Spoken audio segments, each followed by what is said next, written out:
What's up, what's up? Welcome to this beautiful, beautiful, beautiful Thursday in January. Okay, we'll stay inside. But I have a question for you. Has there ever been something that you really, really want to do, and for that too common reason, you just don't? I know, all the time, right? And this idea just floats around your head, bouncing off those cranial walls, doing its best impression of a cube in one of those old school screensavers, going up, down, bouncing around wall to wall, until BAM! You just got goosebumps imagining that, didn't you?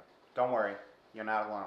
Or you could have just got horrible high school flashbacks. Either way, that was the exact scene playing out in my head as I was contemplating jumping on this keto train.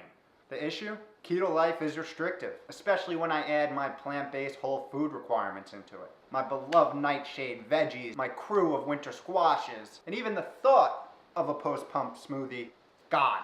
I'll update my comments from before. It is extremely restrictive.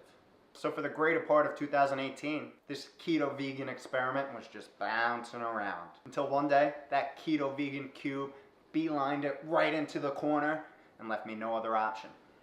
Operation Plant-Based Keto-Vegan was a go. Because I know you're wondering, I'll fill you in on what this compelling event was. Typically when I travel, I will fast. So if I'm on trains, planes, automobiles, I'll fast for anywhere from 18 to 36 hours. Side note, speaking of fasting, pretty sure my dog's fasting today. Kimmy, you want breakfast? Are you fasting again?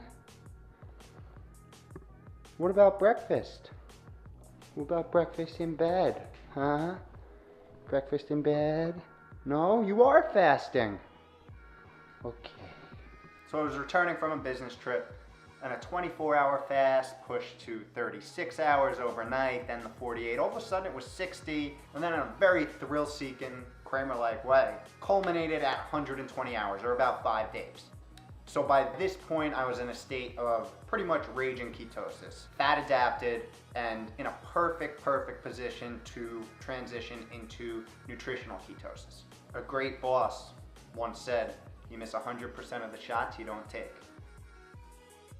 It's funny, you never realize how much time you spend eating until you remove it from your 24-hour daily operations. The freedom was actually quite invigorating. No planning, shopping, worrying, just water and pea breaks. So the interesting challenge with this came from not worrying about food at all to having to plan these precise keto meals to stay in nutritional ketosis. For reference standpoint, you typically want to have a blood serum level of 1.0 to 3.5 to stay in a steady state of nutritional ketosis.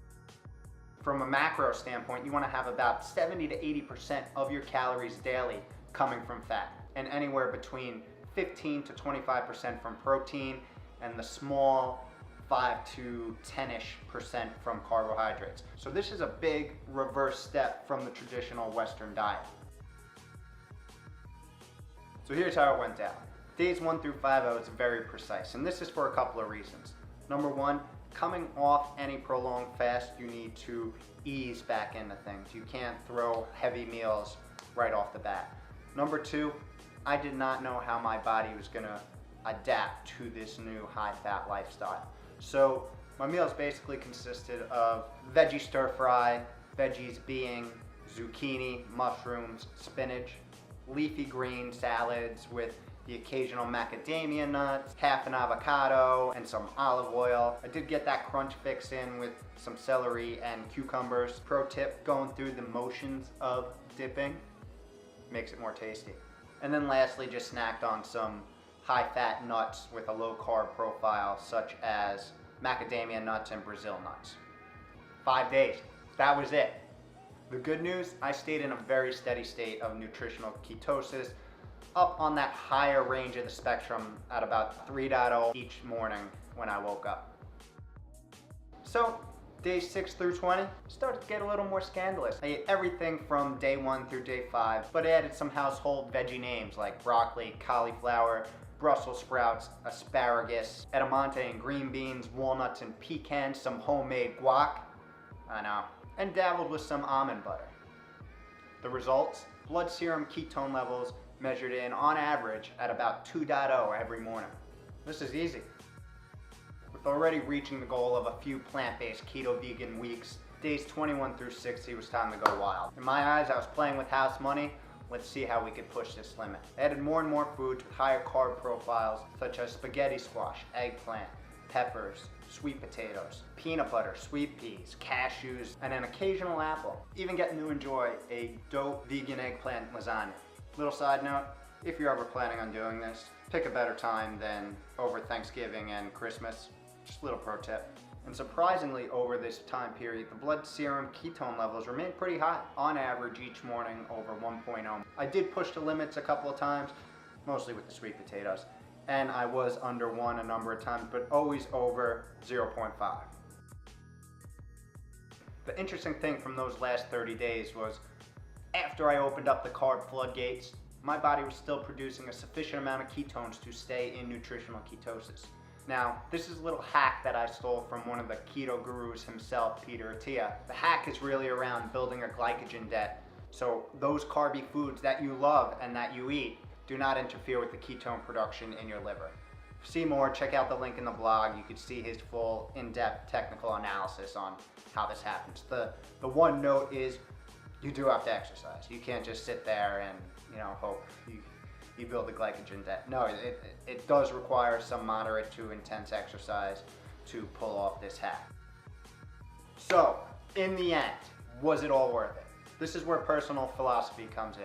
With me, anything that allows my body to test its points of optimization is definitely worth it. Now, were some of the restrictions a pain in the ass, especially over Christmas and Thanksgiving?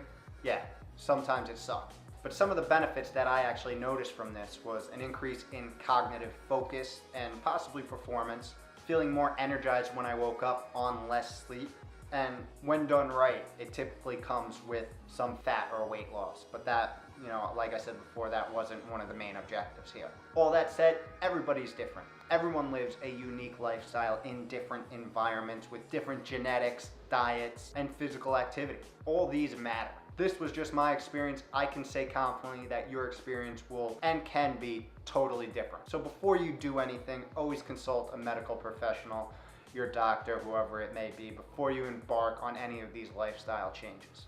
That's a wrap. Hopefully this brought you some value, especially if you're thinking about experimenting with a plant-based keto diet. If it did, don't forget to share, like, subscribe. New workout and health videos are released each week, including one that will detail that 5-day water and mineral fast. So, in the meantime, good eating. Doesn't hurt that I became an expert avocado juggler in the process, too.